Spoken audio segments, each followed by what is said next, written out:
Isabelle Moret, bonjour. Bonjour. Vous avez digéré votre échec.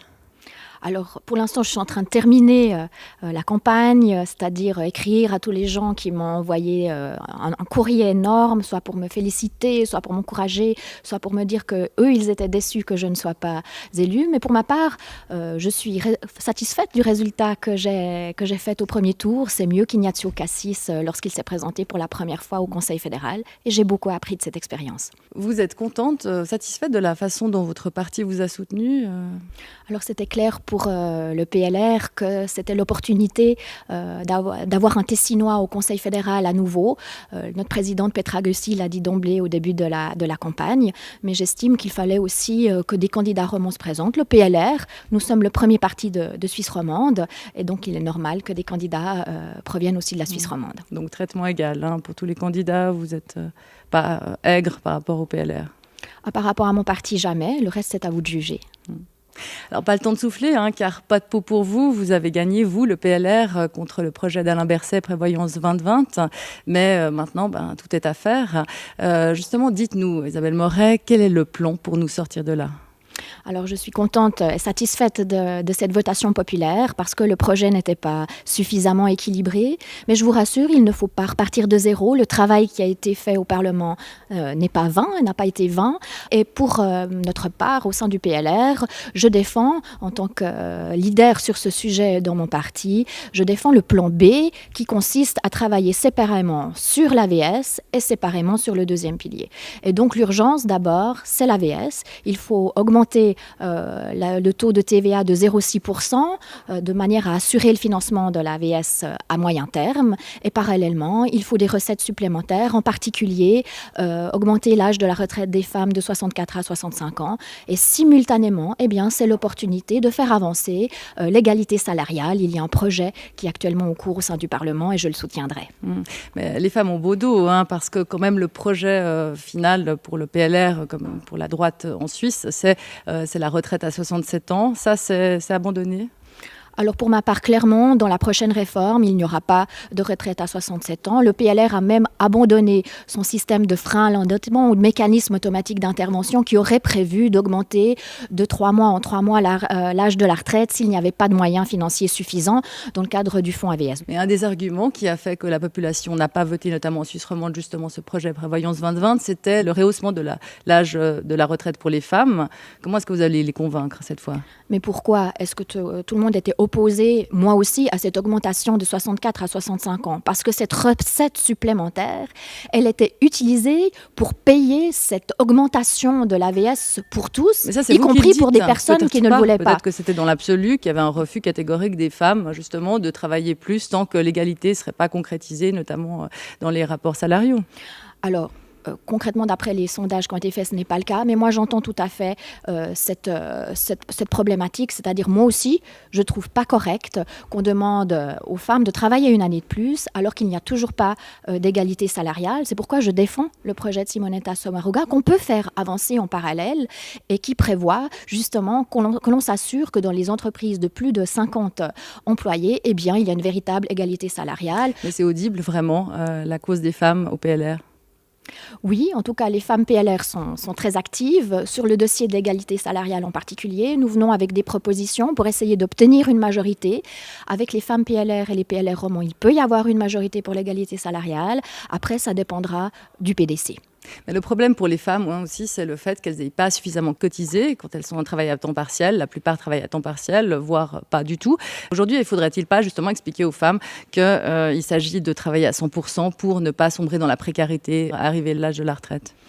Je pense que la manière dont vous voyez les choses, c'est en fait imposer aux gens de la manière dont ils veulent vivre. Mais vous savez que maintenant... Mais leur tenir un discours clair, c'est-à-dire dire effectivement aux femmes, le problème aussi, c'est que tant que vous ne travaillerez pas à un certain pourcentage, vous précarisez votre retraite de manière assez importante. Non, je pense que le problème pour les femmes, c'est tant qu'elles ne sont pas couvertes en deuxième pilier dès le premier franc, c'est-à-dire quand elles travaillent à temps partiel, qu'elles ne cotisent pas suffisamment au deuxième pilier, ce qui fait qu'au moment de leur retraite, elles elles n'ont pas assez de deuxième pilier. Et ça, c'est la deuxième partie de la réforme que nous proposons. La première, c'était l'AVS. Si elles travaillent à temps partiel, elles ne perdent rien au point de vue AVS. Si par exemple, si elles ont des enfants, elles ont même un bonus éducationnel. Mais c'est dans le deuxième pilier qu'il y a vraiment une problématique pour les femmes. Mais vous savez que de plus en plus de jeunes pères souhaitent travailler à temps partiel pour s'occuper de leurs enfants. Et puis la génération Y, par exemple, qui travaille dans les startups, ce sont souvent des gens qui cumulent plusieurs petits emplois dans des startups différentes. Et à chaque fois, en fait, ils ne cotisent pas au deuxième pilier. Résultat, au moment de leur retraite, ils n'auront pas suffisamment de deuxième pilier. Il faut donc adapter le deuxième pilier à notre nouvelle manière de vivre, c'est-à-dire un cumul d'emplois à temps partiel, par exemple. Le problème aussi, c'est les infrastructures de garde. Est-ce que c'est compliqué quand même pour le PLR de choisir entre son conservatisme par rapport au projet de société qu'il a et l'économie ? Alors le PLR est extrêmement progressiste, on le voit dans nos votes.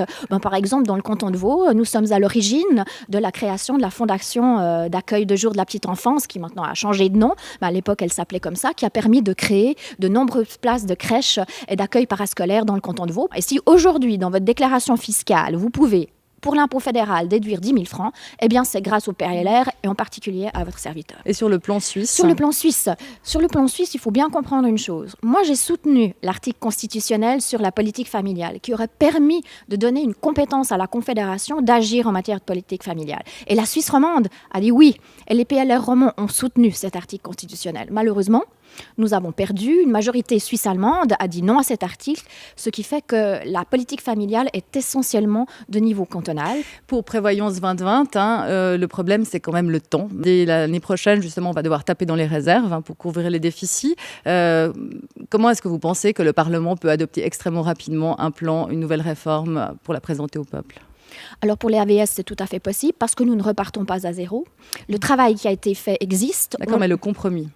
Alors sur la TVA, je pense que c'est très simple. Tout le monde a été d'accord sur ces augmentations de 0,6%. Et puis, je pense qu'il existe une majorité pour obtenir l'âge de la retraite à 65 ans et 65 ans pour les hommes et les femmes. Plus de 4 ans pour oui, mais parce ce n'est pas une réforme. Si il fallait recommencer une réforme à l'origine, vous aurez raison, il faudrait plusieurs années. Là, ce qu'on fait, on repart juste à l'étape précédente avant la négociation finale. Et clairement, nous allons déjà déposer dans le cadre du mois de novembre en commission notre proposition de manière à ce que le Conseil fédéral vienne avec cette augmentation de la TVA et cette parité à 65 ans pour l'âge de la retraite des hommes et des femmes. Donc vous dites combien de temps à peu près ? Là, je pense que dans les 2 ans, c'est bouclé. Il faut le faire parce que c'est urgent. Dans 10 ans. 2 ans, c'est déjà beaucoup. On a 10 ans. C'est-à-dire que dans 10 ans, il n'y a plus assez d'argent dans la caisse de l'AVS et puis l'entier des rentes AVS ne pourront plus être versées. Donc, une modification de la TVA dans les 2 ans, c'est raisonnable et ça permet d'assurer le financement au-delà de ces 10 ans. Ça va être du donnant-donnant. Est-ce que vous allez troquer justement votre soutien à RE3 contre Prévoyance 2020 ? Non, je crois que les projets sont clairement séparés. Chaque projet doit être négocié séparément. Il doit arriver équilibré devant la population. Et donc, le peuple votera sur 3 objets cette fois, si je vous comprends bien. Alors, séparément, il y aura une première fois sur l'augmentation de la TVA. Et puis, on verra s'il y a un référendum sur l'augmentation de l'âge de la retraite des femmes ou pas. Ensuite, il y aura la loi sur l'égalité. On verra s'il passe le Parlement, s'il y a un référendum. Ensuite, il y aura le projet sur le deuxième pilier. Alors là, c'est un projet qui ne nécessite pas de modification de la Constitution, donc on verra s'il y a un référendum ou pas. Et puis après, effectivement, il y aura des mesures techniques où tout le monde est d'accord et celle-ci passera vraisemblablement. Les syndicats disent que c'est pas sur si les mesures techniques, que ça. Oui.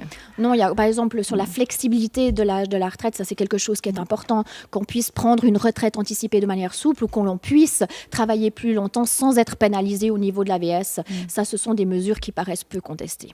Alors un autre dossier qui vous concerne directement, puisque vous siégez dans la commission sociale et santé, c'est évidemment les primes maladie. C'est un peu notre Catalogne à nous, ça pètera mais on ne sait pas trop quand. Les primes d'assurance maladie qui explosent un peu partout, qui explosent le porte-monnaie des ménages. Sur cette hausse, tout d'abord, Isabelle Moret, qu'est-ce que vous dites ? Vous avez tout à fait raison. Depuis l'introduction de la MAL, il y a une vingtaine d'années, les primes ont doublé parce que les coûts de la santé ont doublé. Ce n'est pas possible que dans les 20 prochaines années, les primes doublent à nouveau. Ça, on le dit toujours, mais quoi faire ? Intervenir sur les coûts de la santé. Pourquoi ? Eh bien, en fait, Jusqu'à présent, toutes les initiatives qui ont été déposées, ou l'essentiel des discussions ont porté toujours sur ces affreuses caisses maladie. Mais je vous rappelle quand même que sur 100 francs que vous versez à votre caisse maladie, 5 francs portent uniquement sur les frais administratifs. Pour votre caisse maladie, c'est les 80 millions de factures par année que reçoivent les assureurs maladie qu'ils doivent vérifier. Et puis les 95 autres francs que vous versez à votre caisse, ça c'est pour couvrir les prestations de soins.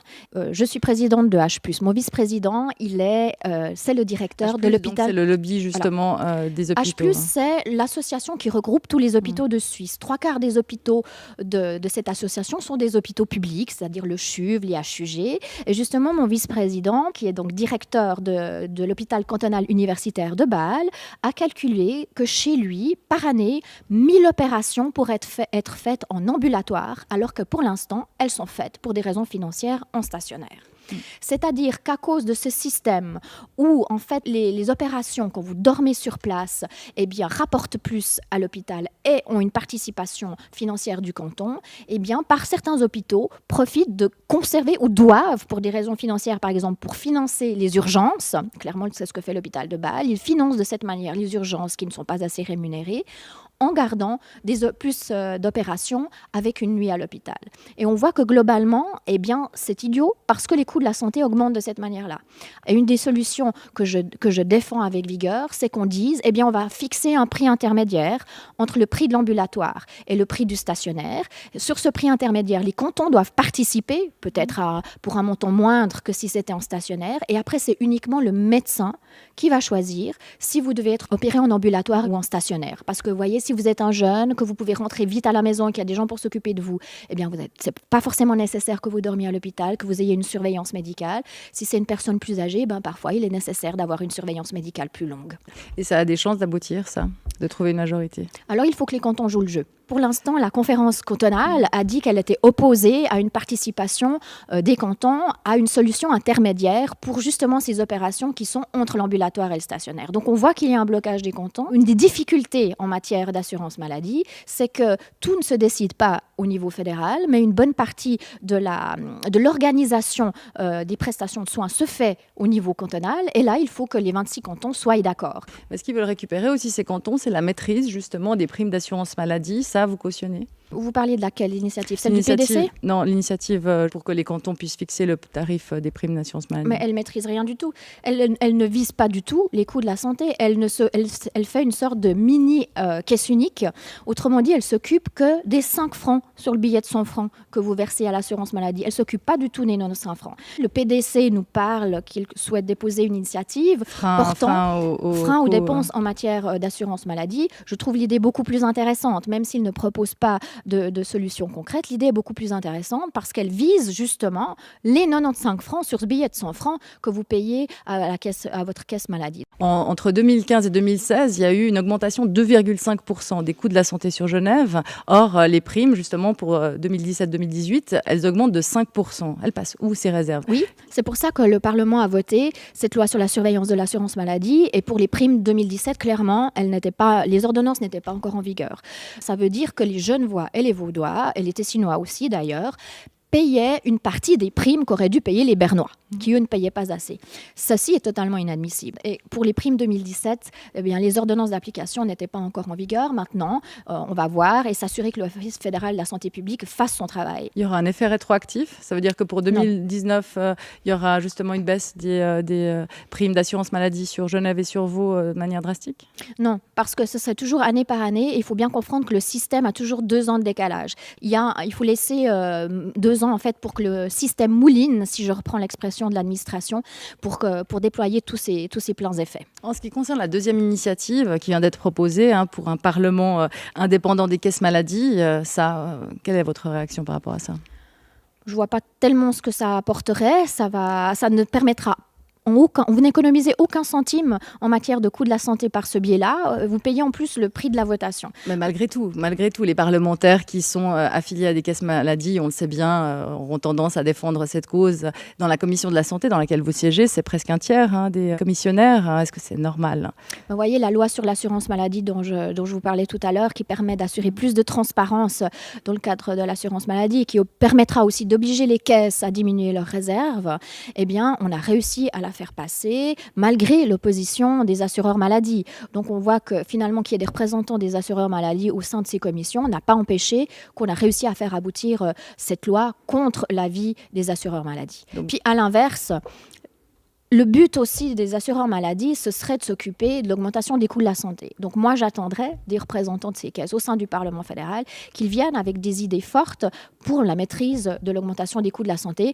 Peut-être ce qui fait que cette initiative remporte un certain succès dans le cadre de la signature, en tout cas, c'est parce qu'on ne voit pas assez, finalement, les propositions que font les assureurs maladie pour maîtriser l'augmentation des coûts de la santé. Parce que finalement, c'est eux qui représentent les assurés contre les prestataires de soins. Donc, c'est finalement à eux de défendre les assurés et à s'assurer qu'il n'y ait pas une explosion des coûts de la santé. Et là, peut-être qu'on ne voit pas assez. Mais ce ne serait pas un geste symbolique à l'égard de la population qui a besoin d'une réassurance par rapport justement à la gestion de ces assurances maladie? Est-ce que ce ne serait pas un geste que de leur dire, voilà, maintenant, effectivement, on va s'affranchir et puis vous pouvez être assurés, on va traiter de manière indépendante les dossiers? Mais je pense que le Parlement le traite de manière indépendante. Preuve en est cette loi sur l'assurance maladie. Ça vous apporte quoi de plus que juste dans ce domaine-là? Le symbole politique. C'est vrai qu'il y a un tel ras-le-bol de la part de la population. Mais vos primes, elles continuent à augmenter. Autant lancer une initiative à ce moment qui porte vraiment sur l'augmentation du coût de la santé. S'amuser à dénoncer ces méchants assureurs maladie, c'est facile, mais ça n'économise pas un seul centime en matière d'augmentation du coût de la santé. Raymond Clotu, qui siège aussi à la Commission de la Santé, justement, vient de refuser de dire pour combien il touchait de la mutuelle. Est-ce que ça vous choque, cette attitude? C'est ça. C'est à lui de répondre sur cette question. Chacun fait comme il veut. Moi, je trouve intéressant d'avoir des relations avec les assureurs maladie, en particulier les deux plus importantes en Suisse romande, c'est Assura et c'est le groupe mutuel. Et ce qui est intéressant, c'est qu'ils ont des chiffres qui sont intéressantes à voir, à étudier. Donc, c'est intéressant d'avoir des relations avec les assureurs aussi pour leur dire, mais qu'est-ce que vous proposez, par exemple, sur tel et tel point? Mais vous savez bien que quand on touche une certaine somme d'argent, il y a forcément un retour sur investissement. Les caisses maladies ne payent pas des commissaires, des parlementaires pour ne pas défendre leurs intérêts. Poser la question aux personnes qui sont concernées. Mais donc, le fait que Raymond Clotu ne réponde pas sur cette question, vous trouvez ça normal? C'est sa vie privée. Posez-lui la question. Il a sur le une droit question aussi sensible que celle-ci. Mais est-ce que vous posez... Encore une fois, moi, pour ma part, j'ai participé en tant qu'invitée aux réunions du groupe mutuel parce que ça m'intéresse vraiment. Ils sont très pointus en matière de politique de la santé et leurs idées m'intéressent. Par contre, j'ai demandé au groupe mutuel de ne pas me payer parce que je ne voulais pas je voulais pas donner le sentiment que j'étais liée avec eux, mais après chacun fait comme il veut. C'est votre 4e législature, vous voyez comment la suite? Alors, je suis effectivement entrée en cours de route la dernière année de la législature qui finissait en 2007. Pour ma part, je suis passionnée par ces thèmes d'AVS et d'assurance maladie. Pourquoi? Parce que ça touche vraiment la vie des gens. Donc, vous allez remplir en 2019? Oui, je souhaite être à nouveau candidate au Parlement fédéral en 2019, avec, j'espère, de nouvelles responsabilités. Plus de conseil fédéral? Alors, c'était passionnant. J'ai appris énormément de choses dans cette course au Conseil fédéral. Pour ma part, j'y ai pensé pour la première fois au moment de la démission de Didier Burkhalter. Je sais que Ignacio Cassis y pense depuis bien plus longtemps puisqu'il était déjà candidat il y a 6 ans. Je vous remercie beaucoup, Isabelle Morin. Merci à vous.